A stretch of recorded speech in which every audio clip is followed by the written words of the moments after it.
গাছের ডালে ছোট্ট একটি বাসা। এই বাসাটিতে টোনা আর টুনির বসবাস।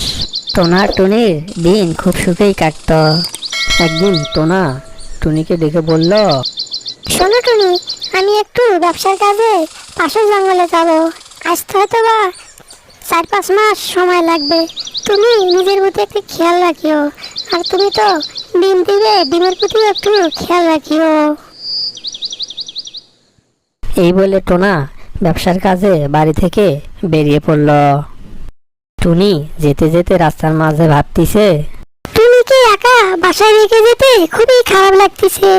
তুমি একা একা কি যে করবে, টুনিকে নিয়ে আমার খুব টেনশন হচ্ছে। টুনি কিছু খেলো কি না খেলো, যাই হোক টুনি ভালো থাকলে ভালো। এদিকে টুনি বাসায় দুটি ডিম পাড়ে। টোনা তো আজ অনেকদিন হলো বাইরে গেছে, আমি কতদিন হলো বাড়ির বাইরে যাই না। আজকে একটু বাড়ি থেকে ঘুরে আসি, ক্ষুধা লেগেছে, একটু খাবারও নিয়ে আসি, বেরিয়ে আসি।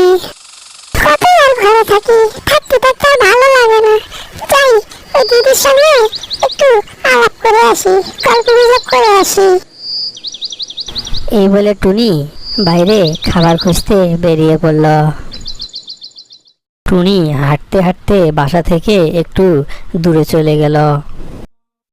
টুনি বাড়ি যাওয়ার পথে টুনটুনির সাথে দেখা হলো। কি রে টুনি, তুই তো গোবরে পদ্মফুল হয়ে গেছিস। আজকাল তো তোকে দেখাই যাচ্ছে না, কই থাকিস? না গো দিদি, সে কথা আর কইও না। টোনা অনেকদিন হলো বাসায় নাই, ব্যবসার কাজে বাইরে গেছে। আমি একা একা বাসায় থাকি, বাসার কাজ করতে সময় থাকে না। তারপর আবার দুটি ডিম হয়েছে, সেগুলো আবার যত্ন নেওয়া লাগে। ডিম দুটি বাসায় একা রেখে এসেছি। টুনটুনি, আজকে আমি যাই রে। তোমরা ফিরে আসলে তোর সাথে অনেকক্ষণ ধরে গল্প করবো। বাসায় ডিম দুটো একাই আছে।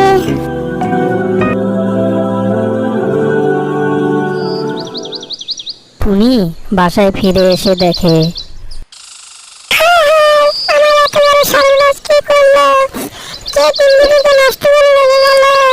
আমি এখন তোমাকে কি জবাব দেবো?